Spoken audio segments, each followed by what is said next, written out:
The sun hung high in the sky, an oppressive ball of heat that scorched the deserted stretch of highway. The asphalt shimmered with waves of heat, distorting the horizon. An old sedan, once a deep navy but now dulled by dust and time, sat at an awkward angle by the roadside. Its tires, covered in grit, told the story of a sudden stop. The windows were fogged, evidence of something or someone inside. Around the car stood a small crowd of emergency responders, police officers, paramedics, and a curious onlooker or two. Their murmurs mixed with the cicada's droning hum, but all conversations fell silent when the dog barked. It was a ferocious, guttural sound, low and vibrating, like thunder rolling across the plains. The source, a large German shepherd, stood rigid, every muscle in his body tense. His eyes, an amber shade that gleamed even in the bright light, darted to every movement with a ferocity born of desperation. The dog's name was Max. His coat, thick and once shining with health, was now matted with sweat and grime. His tongue lolled out, parched from hours without water, but he stood undeterred.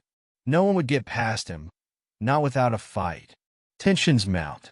Somebody needs to get control of that dog, an officer muttered, wiping sweat from his brow.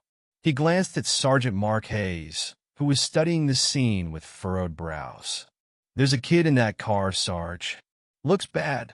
Mark nodded slowly. He was in his late 40s, his face worn from years of service.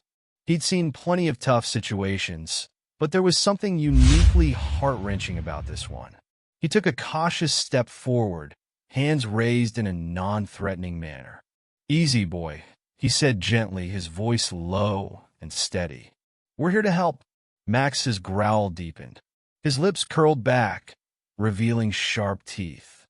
For a heartbeat, Mark considered backing off.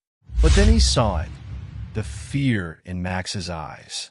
This wasn't a dog on a rampage. This was a guardian, terrified and alone.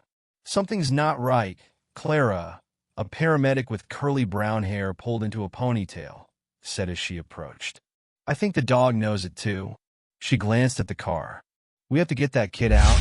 Another officer, younger and impatient, made a sudden movement toward the car. Max lunged, teeth snapping inches away from the man's outstretched arm. The officer stumbled back, and for a moment, chaos erupted. Shouts filled the air as everyone scrambled to avoid provoking the desperate dog further.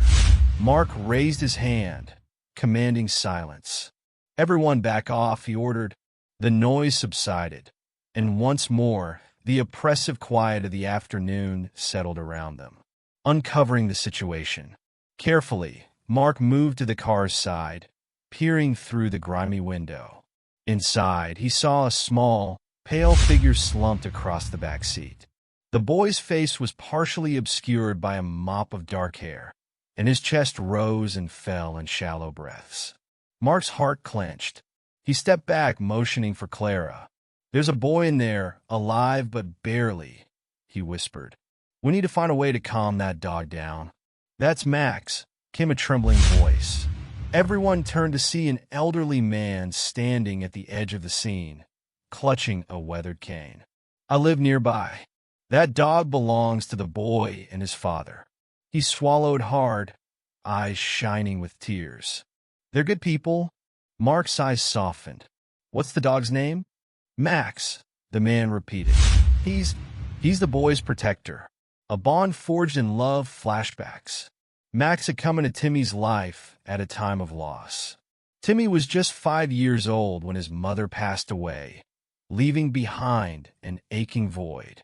His father, Matt, did his best, but he was drowning in his own grief. When a friend suggested getting a dog, Matt hesitated until he met Max. Max, a then young German shepherd with boundless energy, seemed to sense Timmy's sorrow. From the first day, he stayed glued to the boy's side. As Timmy grew, Max became his shadow, following him to school, waiting patiently at the door, and sleeping at the foot of his bed. They communicated in a way only soulmates could, without words, but with absolute understanding. The bond grew stronger when Timmy fell ill. The diagnosis was difficult, a condition that left him frail and prone to sudden attacks. Max became more than a pet. He became Timmy's lifeline. When the boy's strength faltered, Max was there, steady and strong. When the nights were long and filled with fear, Max's warm presence chased the darkness away. The day it all changed. That morning had started like any other. Timmy, now 9, was feeling well, so Matt decided they could take a drive. Just the 3 of them. They packed sandwiches, water, and Max's favorite toy, setting off with windows down and spirits high. But halfway down the highway, Timmy's breathing grew labored. Panic surged as Matt tried to calm his son, while Max whimpered in the back seat, sensing something was terribly wrong. The car broke down suddenly. Matt, frantic, knew he couldn't wait for help to come. He kissed Timmy's forehead, promised he'd be right back, and set off on foot toward the nearest town. Max barked, watching him go, before turning back to Timmy. Hours passed. The sun climbed higher, and Max knew one thing. He had to keep Timmy safe. Back in the present, trust begins. Clara knelt on the ground, just a few feet away from Max. She spoke in soothing tones, telling him stories of her own dog, her voice soft and full of empathy. She placed a small handkerchief on the ground, one that carried Timmy's scent, his toy. Max's ears twitched, his eyes flickering between fear and hope. The growling stopped, replaced by a whine, a heartbreaking sound of confusion. "Good boy," Clara whispered, inching closer. "You're doing great." Max stepped back slightly, allowing her to touch the car door. The other responders held their breath as Clara gently opened it. Max barked, but there was no anger this time, only desperation. He watched, trembling, as they lifted Timmy from the back seat. "He's stable," Clara said, her voice trembling. "But we need to move now." Racing against time, the ambulance ride. Max climbed into the ambulance beside Timmy. One paramedic argued, but Clara silenced him with a single look. "He stays," she said. "He'll only calm down if he's with the boy." As the ambulance sped toward the hospital, Max never left Timmy's side. He licked the boy's hand, willing him to wake up. Every beep of the monitor, every breath Timmy took was a lifeline. Clara worked tirelessly, glancing at Max every so often. She saw the pain and fear in his eyes. "You're a brave boy," she whispered. "Keep him strong, Max." Hospital vigil. At the hospital, Max wasn't allowed inside the sterile rooms where doctors worked on Timmy. He paced outside, his nails clicking against the tile floor, his eyes never straying from the door. Nurses brought food and water, but he barely touched it. Time blurred, and exhaustion set in, but Max remained vigilant. He lay down, resting his head on his paws, his eyes never closing. Doctors and nurses spoke of him in hushed tones. "I've never seen anything like it," one whispered. "The dog hasn't moved for hours." "He knows," another replied. "He knows that boy is fighting." Days passed. Whenever they allowed Max into Timmy's room, he climbed onto the bed, careful not to disturb the wires and tubes. He lay close, feeling Timmy's heartbeat, a slow but steady rhythm that kept him going. Once in the quiet of the night, Max let out a low, mournful howl, a sound of pure longing. Moments of hope. One morning, as the sun rose and bathed the room in golden light, Timmy's eyelids fluttered. Max's ears perked up. He nudged the boy's hand with his nose. Slowly, painfully, Timmy's eyes opened. He looked around, disoriented, until his gaze settled on Max. Tears welled up. "You stayed," he whispered, his voice cracking.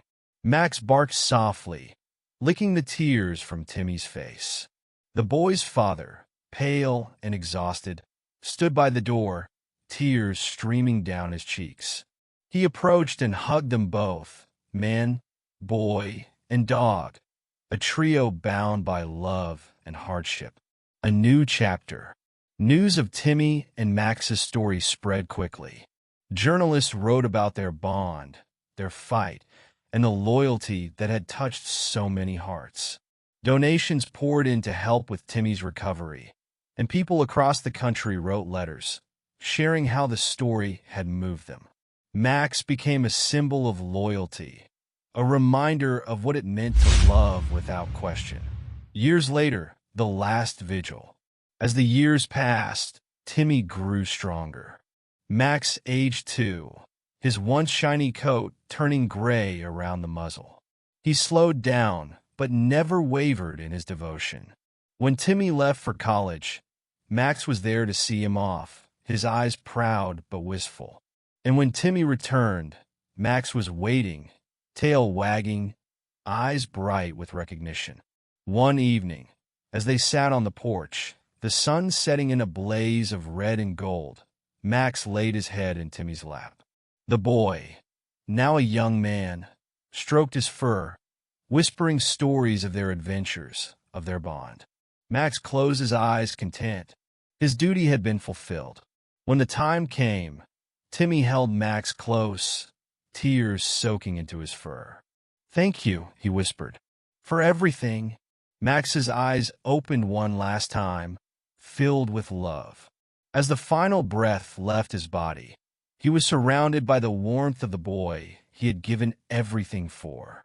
A loyalty unmatched, a bond unbroken, even by time. Conclusion.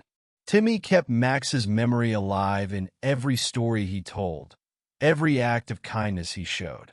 The bond they shared was a testament to what love, loyalty, and courage could overcome. And whenever Timmy thought of Max, he felt the same steady presence that had guided him through every storm, a reminder that he was never alone.